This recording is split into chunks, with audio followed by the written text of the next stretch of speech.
بخاری مسلم حدیث شریف میں ہے، حضور اقدس صلی اللہ علیہ وسلم نے خطبہ میں بآواز بلند فرمایا، اے میری امت کے لوگوں، یہ 7 کام کبھی نہ کرنا ورنہ ہلاک ہو جاؤ گے، تباہ و برباد ہو جاؤ گے، تمہارا گھر بکھر جائے گا۔ قیامت کے روز میں محمد صلی اللہ علیہ وسلم بھی تمہاری شفاعت نہیں کروں گا۔ یہ 7 چیزیں ایسی ہیں جو بھی عورت یا مرد کرے گا ہلاک ہو جائے گا، کیونکہ اللہ تبارک و تعالی نے پہلے خبردار کر دیا ہے، خبردار یہ 7 چیزیں کبھی نہ کرنا، نہ ہی اس کی بخشش ہوگی۔ ان 7 چیزوں کو جاننے کے لیے اس ویڈیو کو آخر تک ضرور دیکھیں۔ شکریہ۔ بسم اللہ الرحمن الرحیم۔ السلام علیکم ورحمۃ اللہ۔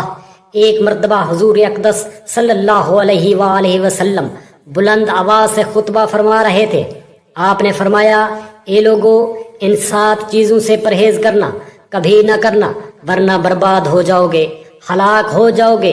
ایک صحابی نے دست ادب ہاتھ جوڑ کر عرض کی، یا رسول اللہ صلی اللہ علیہ وآلہ وسلم، وہ کون سی ایسی 7 چیزیں ہیں جن کو کرنے سے بندہ ہلاک ہو جاتا ہے اور محشر کے روز بھی آپ کی شفاعت سے محروم رہے گا؟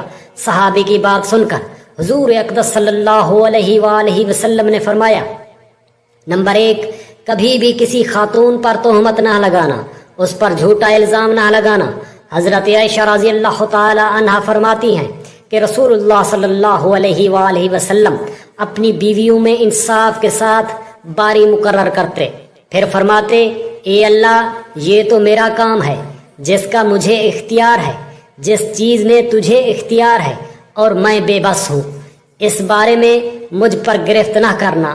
حدیث مسلم میں، وہ عورت گو تمہاری بیوی، بہن یا ماں تو دور کی بات ہے، کسی اور عورت بھی ہو اس پر جھوٹا الزام لگاؤ گے تو اللہ تبارک و تعالی تمہیں معاف نہیں کریں گے، تمہیں برباد کر دیں گے، ہلاک کر دیں گے۔ ہم نے بعض اوقات میں محترم ناظرین دیکھا ہے، ایک سیدھی سادھی ایماندار اور پردہ دار خاتون پر بھی الزام لگا دیا جاتا ہے، وہ اس لیے اس کے باپ یا بھائی یا کسی اور رشتہ دار نے ہمارے ساتھ زیادتی کی تھی یا تہمت لگائی تھی، اس لیے ہم نے اس زیادتی یا تہمت کا بدلہ لیا ہے۔ یہ سراسر اللہ کے قہر کو آواز دینے کے مترادف ہے۔ ہم کون ہوتے ہیں کسی سے بدلہ لینے والے؟ ہم کچھ نہیں اس ذات کے آگے۔ اس پر چھوڑ دو، انصاف کرنا میرے اللہ کا کام ہے، تو اس کی رضا پر صبر کر، پھر دیکھ اللہ تعالیٰ تیرے ساتھ کیسا انصاف کرتا ہے۔ جب تحقیق کی جاتی ہے وہ خاتون بے گناہ نکلتی ہے، ایسے ہی الزام لگانے والے کو اللہ تعالیٰ قیامت کے روز معاف نہیں کریں گے، کیونکہ حضور اقدس صلی اللہ علیہ وآلہ وسلم پہلے ہی خبردار کر چکے ہیں۔ ایک اور مسلم حدیث شریف میں ہے، قیس بن عباد سے مروی ہے، کہتے ہیں کہ ہم نے عمار رضی اللہ تعالی عنہ سے کہا، تم اپنے کال لڑائی کے بارے میں کیا سمجھتے ہو؟ یہ تمہاری اپنی رائے سے ہے یا رائے تو درست بھی ہوتی ہے اور غلط بھی، یا کوئی وعدہ ہے جو رسول اللہ صلی اللہ علیہ وآلہ وسلم نے آپ سے کیا ہے؟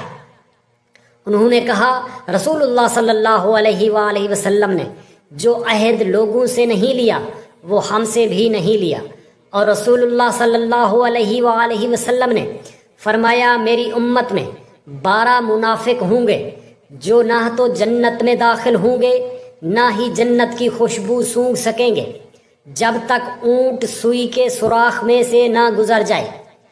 ان میں سے 8 ایسے ہیں جنہیں ایک پھوڑا ہی کافی ہوگا، آگ کا ایک شعلہ جو ان کے کاندھوں میں نکلے گا اور آخر کار ان کے سینوں میں زہر ہو جائے گا۔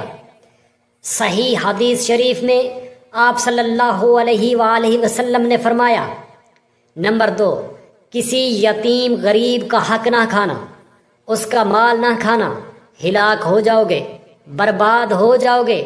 حضور اقدس صلی اللہ علیہ وآلہ وسلم نے فرمایا، کسی غریب، یتیم یا بیوہ کا یا کسی اور کا نہ حق مال کھایا تو قیامت کے روز میں تمہاری شفاعت نہیں کروں گا۔ آپ خود سوچئے، جب آپ صلی اللہ علیہ وآلہ وسلم قیامت کے روز کسی کی شفاعت نہ کریں، وہ اس دنیا میں بھی ہلاک ہو چکا ہے۔ اور محشر کے روز تو ہلاک ہوگا ہی ہوگا، بلکہ جہنم کے بڑے گڑھوں میں سے ایک گڑھے میں رہے گا، اس کو کبھی موت نہیں آئے گی، اس لیے آپ اس کام کو مت کرنا۔ نمبر 3، حضور اقدس صلی اللہ علیہ وآلہ وسلم نے فرمایا، کبھی سود نہ کھانا، نہ سود دینا، ورنہ ہلاک ہو جاؤ گے۔ جب حضور اقدس صلی اللہ علیہ وآلہ وسلم نے یہ حکم صادر فرما دیا کہ سود دینا اور لینا دونوں کے لیے حرام ہے اور شریعت محمدی میں ناجائز ہے، ہم کون ہوتے ہیں اس مکروہ عمل کو کاروبار بنانے والے؟ جب حضور اقدس صلی اللہ علیہ وآلہ وسلم نے حکم دے دیا یہ عمل حرام اور ناجائز ہے، ہم اس کو کاروبار کی شکل دیتے ہیں۔ اس لیے میرے حضور صلی اللہ علیہ وآلہ وسلم نے اپنی امت کو خبردار کیا تھا، یہ کام نہ کرنا، یہ عمل جہنم میں لے جائے گا، لیکن ہم نے تو یہ کاروبار بنا دیا ہے۔ ہم جانتے ہوئے بھی یہ سود ہے، بینک میں پیسے رکھ دیتے ہیں، اس کا ماہانہ منافع کھا کر کہتے ہیں یہ کاروبار ہے، ہم کہتے ہیں خیر ہے، ہم بھولے بنتے ہیں، دراصل ہم خود کو ہی دھوکہ دے رہے ہوتے ہیں۔ ہمیں پتہ ہے محشر کے روز سود دینے والے کی اور سود لینے کی والے کی دونوں کی بخشش نہیں ہوگی، پھر بھی یہ کاروبار ہم دھڑلے سے کرتے ہیں۔ کچھ لوگ اتنے مہربان ہوتے ہیں، کہتے ہیں اگر یہی پیسہ ہم نے کاروبار میں لگایا ہوتا تو ہم اتنا منافع کما چکے ہوتے۔ وہی منافع ہم پیسے دینے والے سے لے رہے ہیں، یہ گناہ کیسا ہے؟ دراصل ایسا سوچنے والے انسان جہنم کی طرف تیزی سے جا رہے ہیں۔ اس لیے آپ ابھی سے اسی وقت اللہ تعالیٰ سے توبہ استغفار کیجئے اور اپنے گناہوں کی معافی طلب کیجئے۔ لیکن یہ سود ہے، اس سے پرہیز کیجئے اور اپنی آخرت سنواریے، یہ نہ ہو قیامت کے روز آپ صلی اللہ علیہ وآلہ وسلم کی شفاعت سے محروم ہو جائیں۔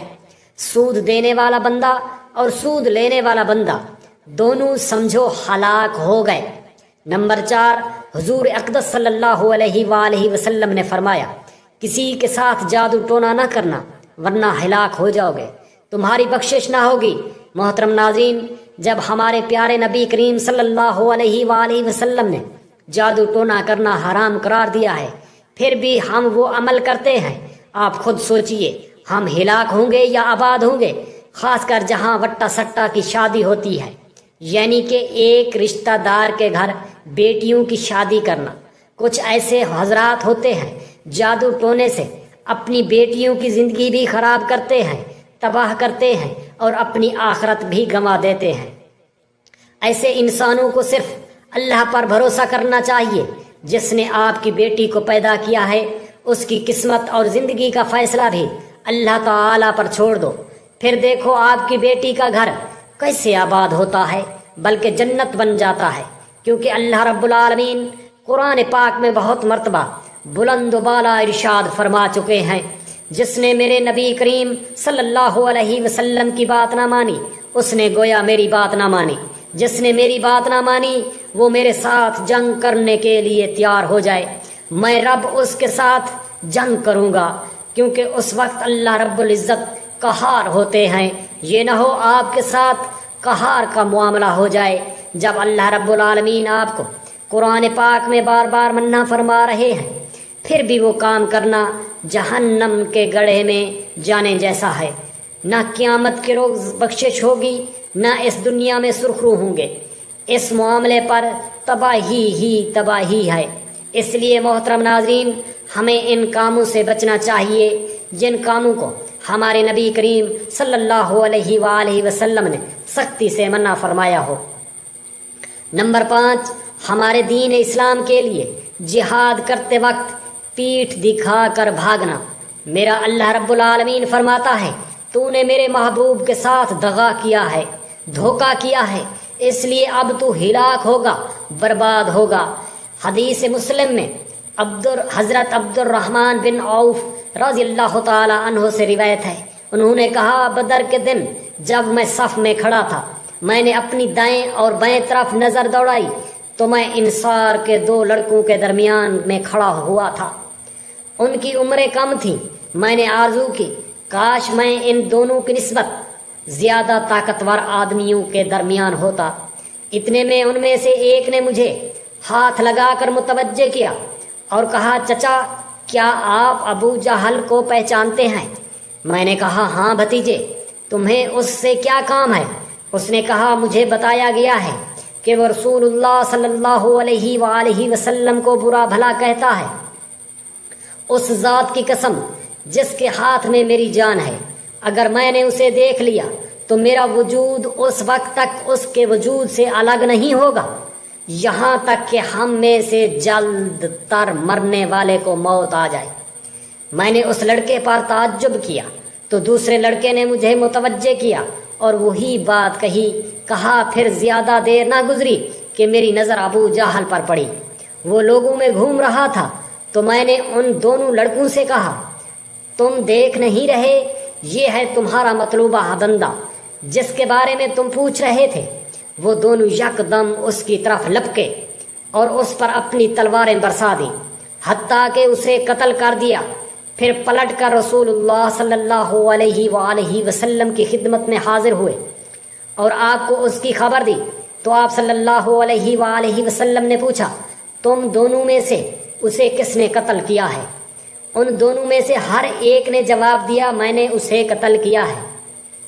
آپ صلی اللہ علیہ وآلہ وصحبہ وسلم نے پوچھا کیا تم دونوں نے اپنی تلواریں صاف کر لی ہیں؟ انہوں نے کہا نہیں۔ آپ صلی اللہ علیہ وآلہ وسلم نے دونوں تلواریں دیکھیں اور فرمایا تم دونوں نے اسے قتل کیا ہے، اور اس کے ساز و سامان کا فیصلہ آپ نے معاذ بن عمرو بن جموح رضی اللہ تعالی عنہ کے حق میں دیا، اور وہ دونوں جوان معاذ بن عمرو بن جموح اور معاذ بن عفرہ رضی اللہ تعالی عنہ تھے۔ حدیث مسلم میں اس وقت اللہ رب العزت فرماتے ہیں تو میرے محبوب کے دین کے لیے آیا تھا، وہ راہ حق پر تھے اور وہ راستہ میں نے دیا تھا، تو نے اس سے اقرار نہ کیا۔ اگر تو قتل ہو جاتا تو شہید کہلاتا، جب تو میرے پاس آتا تجھے حوریں لے کر آتی اور جنت میں اعلیٰ مقام ملتا۔ اس لیے یہ بندہ میرے نبی کے دین کی خاطر آیا تھا لیکن اب پیٹھ دکھا کر بھاگ رہا ہے۔ اس بندے سے اللہ رب العزت غضبناک ہو جاتے ہیں۔ وہ محشر کے روز جہنم کے بڑے گڑھوں میں سے ایک بڑے گڑھے میں رہے گا، نہ مرے گا نہ اس کو موت آئے گی، بس جہنم کے ایک بڑے گڑھے میں رہے گا۔ حدیث مسلم میں زید بن ارقم رضی اللہ تعالی عنہ سے مروی ہے، کہتے ہیں جہنمی کو آگ کے لیے بڑا کر دیا جائے گا حتیٰ کہ اس کی ایک داڑھ احد پہاڑ کے برابر ہوگی۔ حدیث شریف صحیح مسلم میں نمبر 6، کسی بے گناہ کو قتل نہ کرنا۔ حضور اقدس صلی اللہ علیہ وآلہ وسلم نے فرمایا جس عمل کو اللہ رب العالمین نے حرام قرار دیا ہو اس کو نہ کرنا، یعنی کسی بے گناہ کو قتل نہ کرنا۔ حدیث پاک میں ہے کسی ایک بے گناہ کو قتل کرنا گویا ساری انسانیت کو قتل کرنے کے برابر ہے۔ مسلم شریف حدیث میں ہے یعنی کسی بے گناہ کو قتل کر دینا، اللہ رب العزت اس قتل کرنے والے بندے کو ناپسند فرماتے ہیں، گویا وہ ہلاک ہوا۔